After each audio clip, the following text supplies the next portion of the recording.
For so many of us, Married with Children wasn't just a show we watched. It was the show we weren't supposed to be watching. Maybe you sneaked it past your parents. Maybe you laughed at jokes you pretended you didn't understand. Maybe the Bundys felt more like your real family than the perfect ones on every other channel.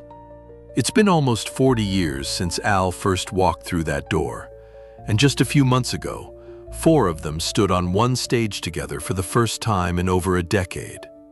Tonight, let's find out where all of them are now. Because this show didn't just survive 11 seasons on a brand new network nobody trusted yet.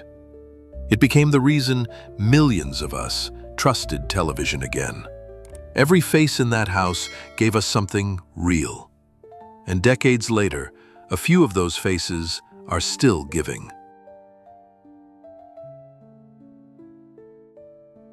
Before we start, something small. When you think of Married with Children, who do you remember sitting beside? A parent, a sibling, a friend you don't see anymore? Tell me. Those names are what this channel is built on. And the first face we need to talk about isn't the one most people expect. The man who first stepped into frame as the Bundys' neighbor came from a world that couldn't have been more different from Al's broken-down couch.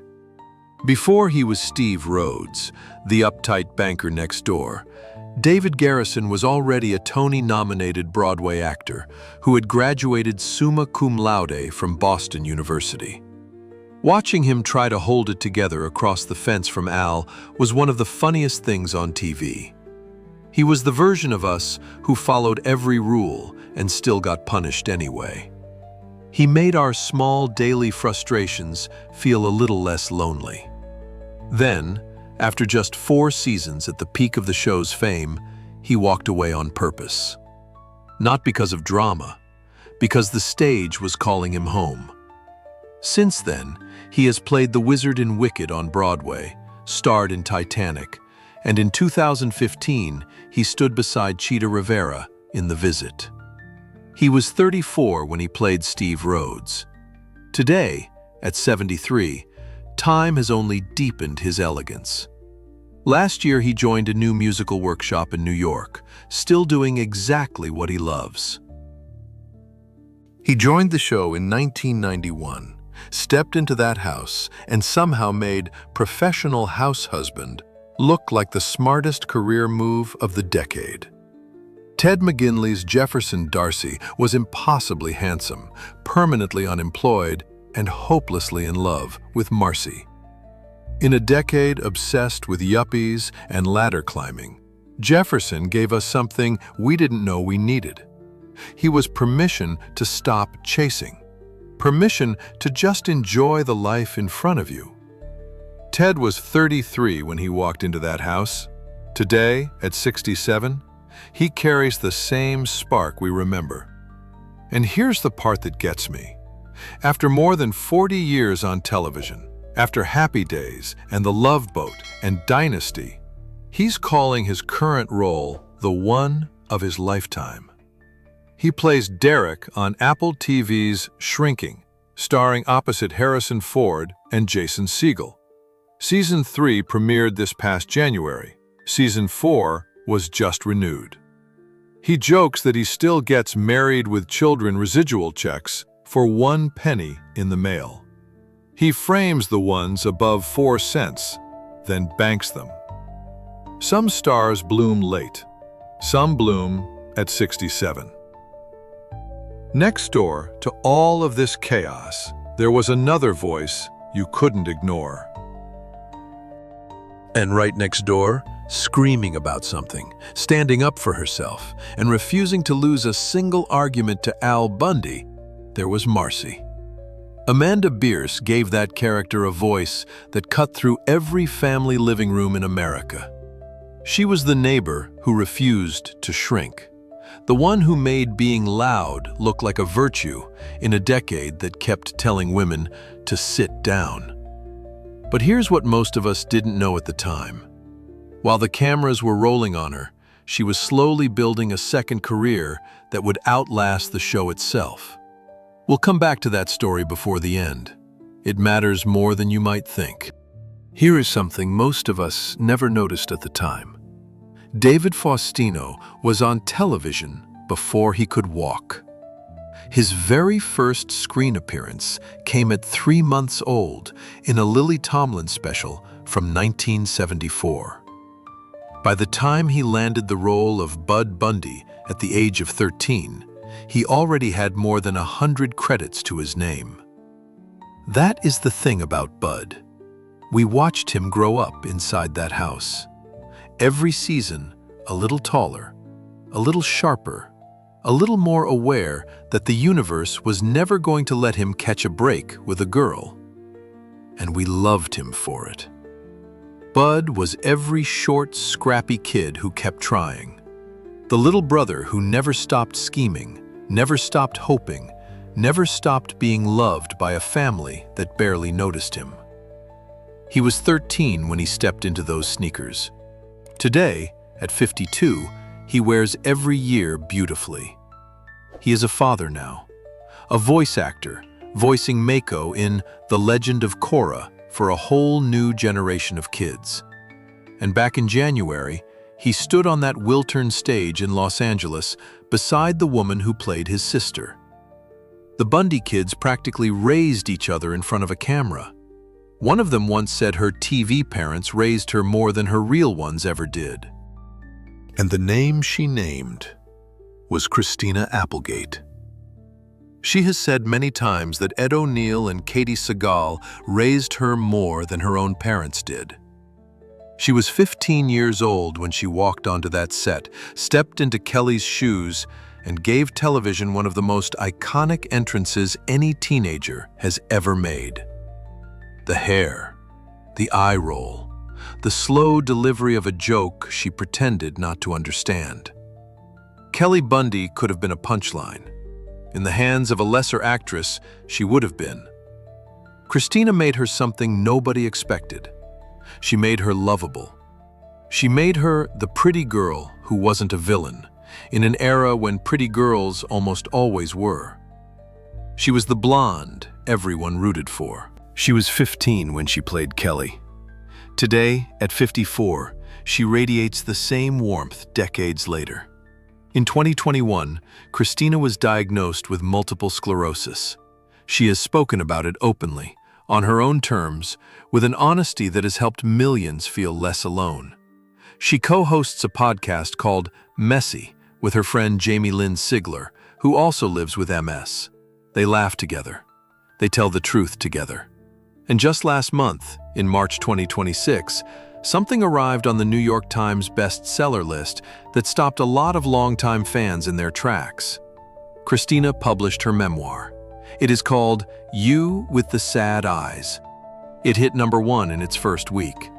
She showed us courage dressed up as grace, and she is still showing us every single day. If any of this is hitting you the way it's hitting me, you're not alone tonight.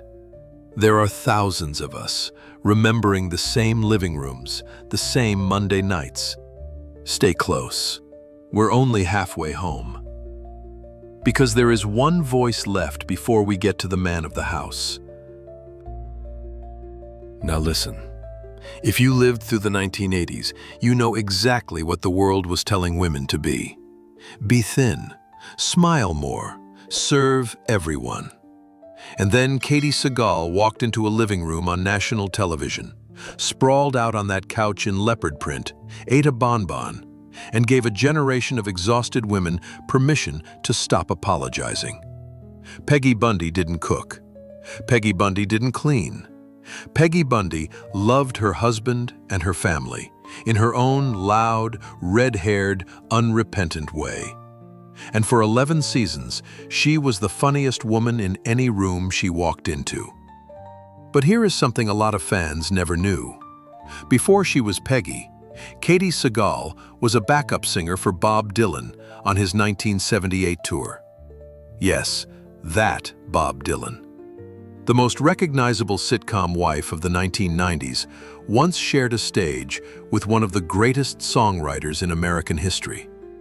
She was 33 when she played Peggy. Today, at 72, she is aging with incredible grace.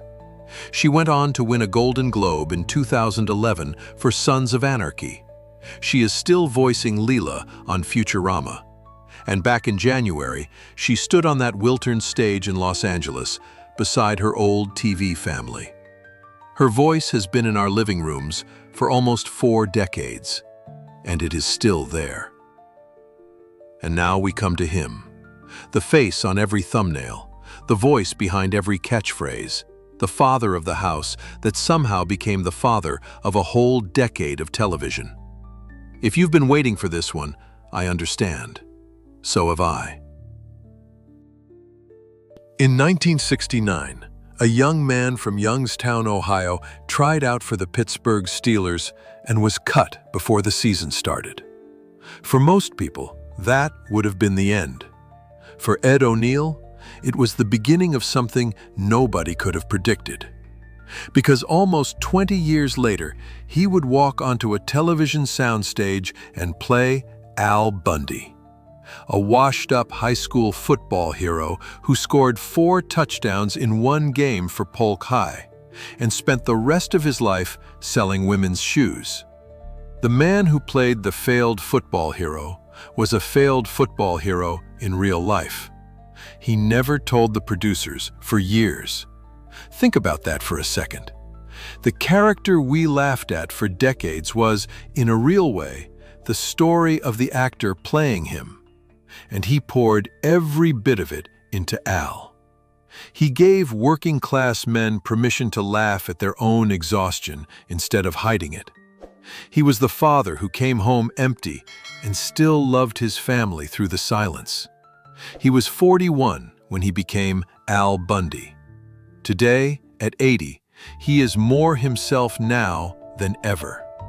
Just 2 days before this video, on April 12th of 2026, Ed O'Neill turned 80 years old. His Hollywood Walk of Fame star sits in front of a shoe store, a tribute to Al. He went on to play Jay Pritchett on Modern Family for 11 seasons, winning 4 Screen Actors Guild Awards. He earned his black belt in Brazilian Jiu-Jitsu along the way, because of course he did. And back in January, he stood on that Wiltern stage in Los Angeles beside Katey, Christina, and David for the first Bundy reunion in over a decade. The football dream he lost in 1969 became something far bigger than he ever imagined. The kid from Youngstown became the father of television. Before we close, one more story. Remember earlier when I said we would come back to Amanda Bearse? This is why. While she was on that show screaming at Al Bundy every week, she was patiently teaching herself something nobody asked her to learn: how to direct. By the time the show ended, Amanda Bearse had directed 31 of its own episodes from inside the cast. And she kept going. She went on to direct more than 90 episodes across shows like Dharma and Greg, Mad TV, The Jamie Foxx Show, and The Big Bang Theory. In 1993, years before it was safe to do so, she came out publicly and lived her truth. She was one of the first. Today, she divides her time between Hollywood, New York, and Palm Springs. She teaches acting. She directs plays off-Broadway. She married her partner Carrie in 2010, and they are raising a daughter together. She was 28 when she stepped onto that set. Today, at 67, she is living exactly the life she built for herself. Not every star needs a spotlight. Some of them simply choose to live. And that private choice might be the most beautiful role of all. 11 seasons, 7 faces, one impossible family that somehow became ours. These are the people we let into our living rooms for a decade, and they never really left. Somewhere tonight, Frank Sinatra is starting up that theme song again. Somewhere, a couch is filling up. And somewhere, A family that was never supposed to make it past its first season is still on television, almost 40 years later. One last thing. When Married with Children was on, where were you in your life? Who were you back then? I read every comment. Those answers are why I keep showing up here. There are more stories like this one waiting, more faces you haven't thought about in years, more living rooms that built you into who you are. Until next time, take care of that memory. It's yours.